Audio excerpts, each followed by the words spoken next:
We're afraid to look, not stupid, but we're afraid not to, right? So we're afraid. Fear is a big motivator. And so that's another characteristic of the processes. So I thought that's a good process. That's a good problem to solve. And I said, it's not just that problem. It's another problem, which is there's usually a group of people trying to get business done behind those public processes. So there's kind of working teams of people that are actually trying to get something accomplished. I used to work in these big project teams. We had tens of millions, sometimes hundreds of millions of dollars at risk. And we'd be sitting waiting for documents or videos or images or something, and time is money. And so that's another problem that technology can solve. So I said, okay, if we can start solving those problems, then we can start making a big difference. And so that's kind of the path I went down. It was a little naive, but it kind of worked in the end. So anyway, we started, my co-founder is a gentleman who was the head of web development at LexisNexis. We started this company, and we started building these public systems that got public input. And one of the first, we did that through 99, 2000, and one of the first really big applications we had, we went actually, oddly enough, west, out towards across the country. We started in Texas. We went to Stapleton Airport when they closed it down and building it park. And then in the World Trade Center, when that happened here in New York, we were the company that came in and built Imagine New York, which was 170 stakeholder groups and all the outreach for the schools, the firehouses, the community services, and so on. Really big deal. Really big deal.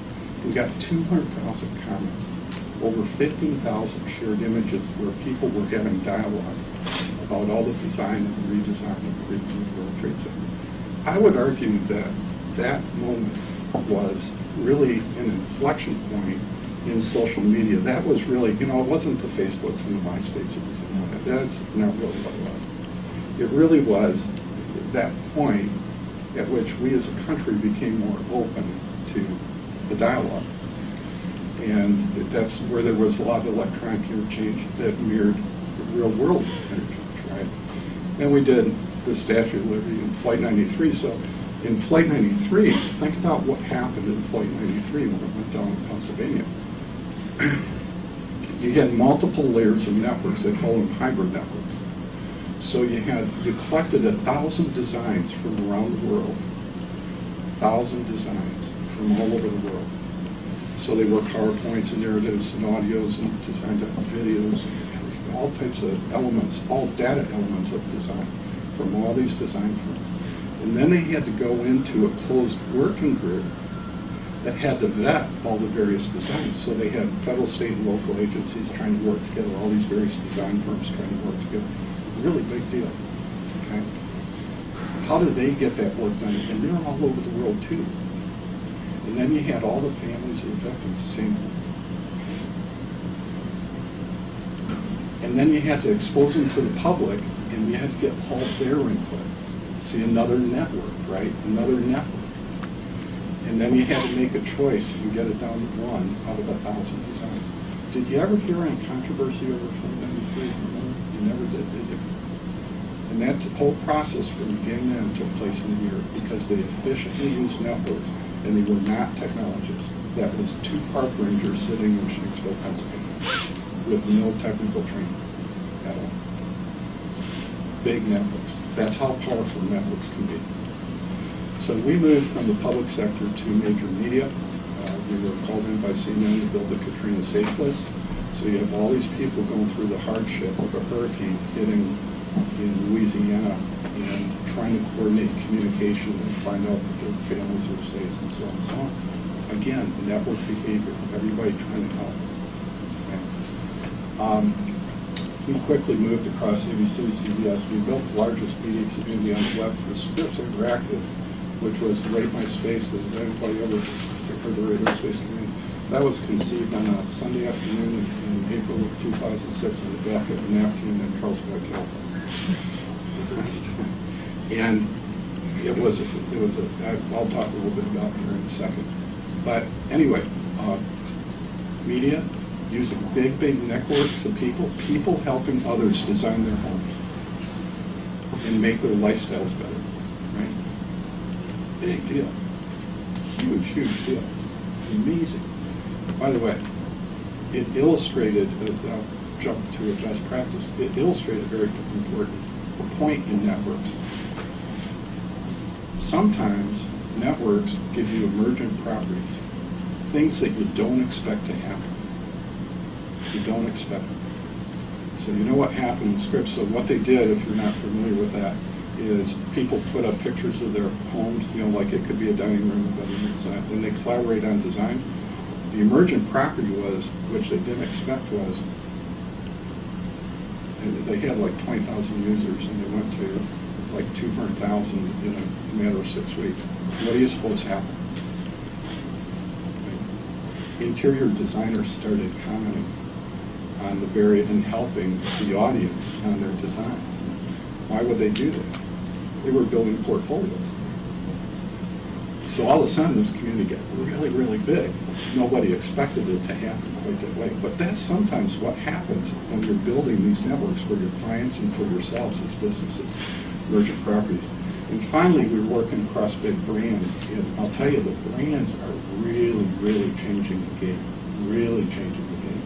Okay? We just announced this week a big network for Microsoft. It's a global network of all the CRM customers and partners and vendors in the world. Okay? And now Microsoft, God love them, great company, all good things, but you'd say product focus, you wouldn't say innovative in the sense of someone maybe the other analogy, and whatever else, very linear, very linear. Okay? So basically what this community does is a social collaboration. And what it does is it enables their customers to rank and rate partners and partner solutions and to say, hey, this solution works for this and this solution works for there. This solution doesn't work at all. Or da-da-da. So you can think about how huge that is. So if I have a partner network, my customers are telling me which of my partners are really helping to leverage my products and my services and how I can make them better and how I can make them better working with them. Huge deal. Let me give you another example with Kodak, where we provide the Kodak communities. And let me give you another example. Built a gift center. People helping people, step 1, 2, 3, sharing their best gift ideas. Seems simple enough. Click by Kodak. Social behavior, click by Kodak. 25% conversion rate. Everybody that goes through that gift center, 25% of people buy something. Think about your sales force. The largest sales force in the world is your customers. Bigger than all your direct sales. But there's a real world example. Okay? I've got a short video on an Adidas example, which I thought would be maybe a little more applicable to crowdsourcing. It's only about 1 minute, but I'll show you what Adidas did with this community. Can you do that? Is this helpful to you? Yeah. Am I getting? Okay. I want to make sure I'm connecting, right? I'm checking in. I want to make sure I'm connecting. Okay. This was a mobile campaign that we did for Adidas. And it was run by an agency called Crowdsourcing.